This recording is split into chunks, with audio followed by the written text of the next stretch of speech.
Olá, meus amigos, tudo bem? Hoje nós vamos aí falar um pouco mais sobre a segunda fase do concurso de analista. Nós já fizemos a pesquisa, né? Então hoje eu vou encerrar aqui a pesquisa da banca da segunda fase, né? E acrescentar, né, ao que nós já fizemos, ao nosso ver, os principais temas possíveis de serem cobrados nas questões dissertativas e nas redações deste concurso. Bom, essa fase do concurso, você sabe que o examinador quer conhecer a sua bagagem, né, de conhecimento, aliado a um raciocínio jurídico e ao correto uso do vernáculo.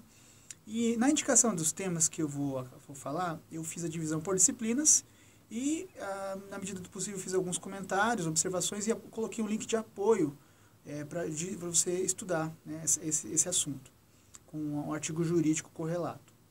E eu adotei como referência, né, alguns dos artigos e julgados principais, né, que considero os mais importantes do site de Zero Direito, do professor Márcio Cavalcante, né? Porque ele consegue aí desenvolver com propriedade toda uma explicação de forma bastante didática e da forma correta que eu entendo que você deve expor isso bem na prova. Ele coloca a introdução, desenvolvimento, conclusão, uma forma assim bem detalhada e explicada, né? Para você poder, a forma que você deve, a nosso ver, expor a sua resposta em relação às questões dissertativas e redações. Ele traz as correntes doutrinárias, a inclinação atual da jurisprudência, a previsão legislativa das normas, enfim. Bom, esses temas que eu vou então dizer são aqueles que eu estudaria se fosse fazer essa segunda fase, tá bom? Em relação então a direito constitucional e Ministério Público, eu chamo a atenção de vocês em relação ao ponto do Ministério Público. São 3 pontos muito importantes que você não deve deixar de ver. Investigação criminal realizada pelo MP diretamente, informativo 785 do STF. O conflito de atribuições entre MPE e MPF, que deve ser dirimido pelo Procurador-Geral da República, informativo 826 do STF. A proibição dos membros do MP de ingressar após a Constituição de 88 em cargos públicos fora da instituição, salvo o magistério, né, a DPF 388 do STF. Bom, em relação a poder legislativo aqui, são 3 pontos também bastante importantes. A imposição de medidas cautelares aos parlamentares, né, pelo Poder Judiciário, informativo 881 do STF. A perda do mandato parlamentar por condenação criminal, informativo 866 do STF. O foro por prerrogativa de função, informativo 900 do STF. Em relação ao controle de constitucionalidade, temas importantes que eu diria para você: o efeito vinculante da declaração incidental de inconstitucionalidade, né, o informativo 886 do STF. Amicus curiae, né, o recurso extraordinário 602.584, né, a questão da decisão que admite ou não admite ser irrecorrível. A emenda 96 de 2017, a emenda da vaquejada, e a superação legislativa da jurisprudência, né, o ativismo congressual. E em relação a direitos e garantias fundamentais, né, o último ponto também que eu citaria em direito constitucional é o estado de coisas inconstitucional, né, o informativo 798 do STF. Em relação a direito administrativo, eu cito um ponto, que é a responsabilidade civil do Estado por suicídio do preso. É um tema que está na moda, né, então bastante interessante ser cobrado, informativo 819 do STF. Em relação ao direito penal, aqui, nossa aposta sobre as redações, eu chamaria aqui a atenção para tráfico privilegiado, que não é equiparado a crime hediondo. Por quê? Ele já foi cobrado esse assunto nas provas anteriores, inclusive em redação, então pode ser muito bem exigido novamente, informativo 831 do STF. A outra questão também bem interessante de ser cobrada, a interrupção da gravidez no primeiro trimestre da gestação, bastante complexo, pode sim revelar sua capacidade de conhecimento e argumentativa, informativo 849 do STF.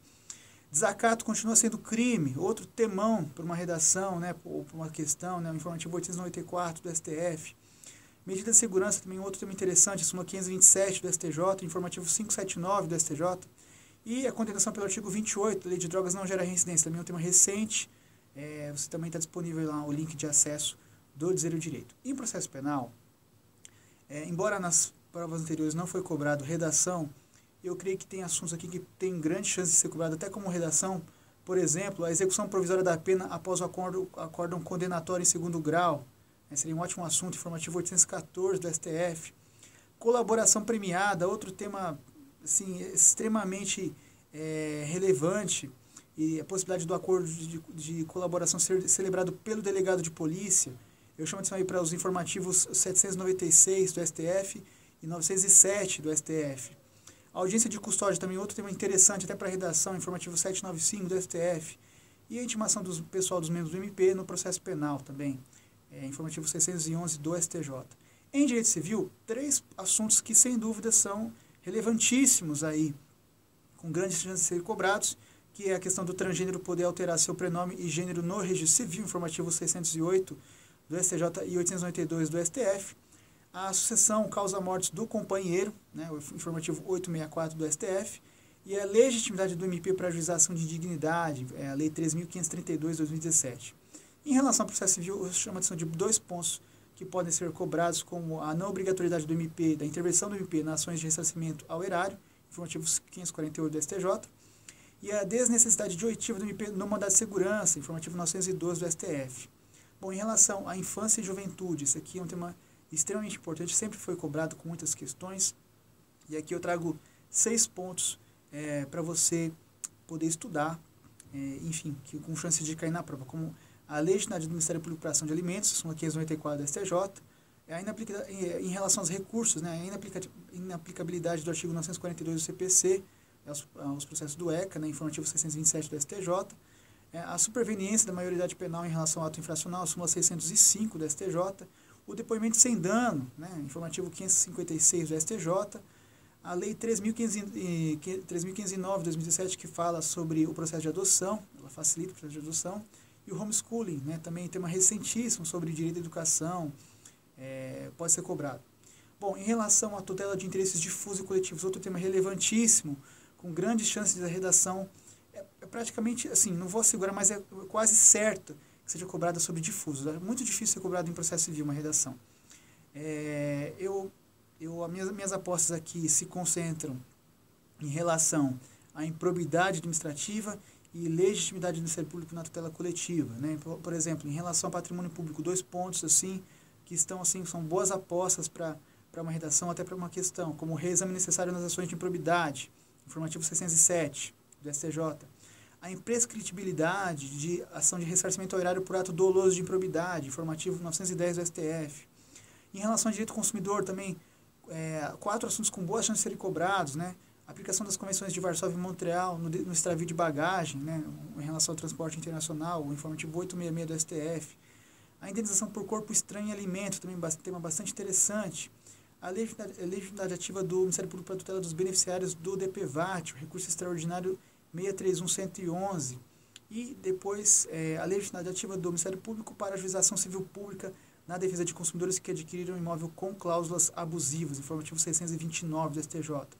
Em relação ao direito ambiental, já foi cobrado, mas tem 2 temas aqui que eu acho que poderiam ser exigidos, novamente, seriam exigidos. O primeiro é um tema clássico, que fala da responsabilidade penal da pessoa jurídica por crime ambiental, são os informativos 566 do STJ e 714 do STF. E o outro é um tema mais complexo, mas também pode ser exigido, que é a constitucionalidade do novo Código Florestal.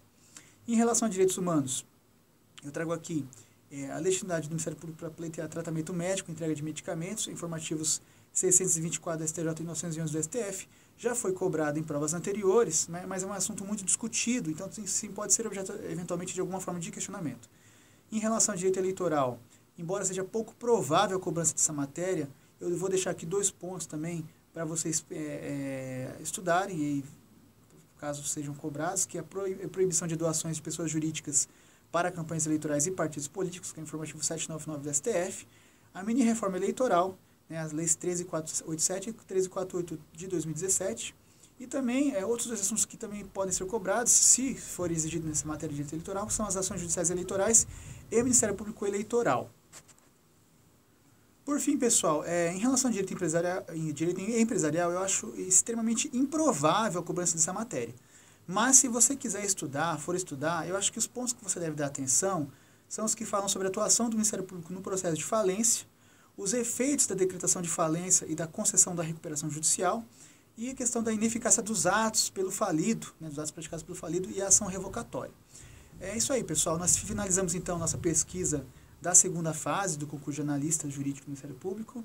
Espero ter ajudado vocês. Desejo a todos uma excelente prova. Vou ficar muito contente se eu conseguir ter ajudado vocês, tá certo? Forte abraço, até mais.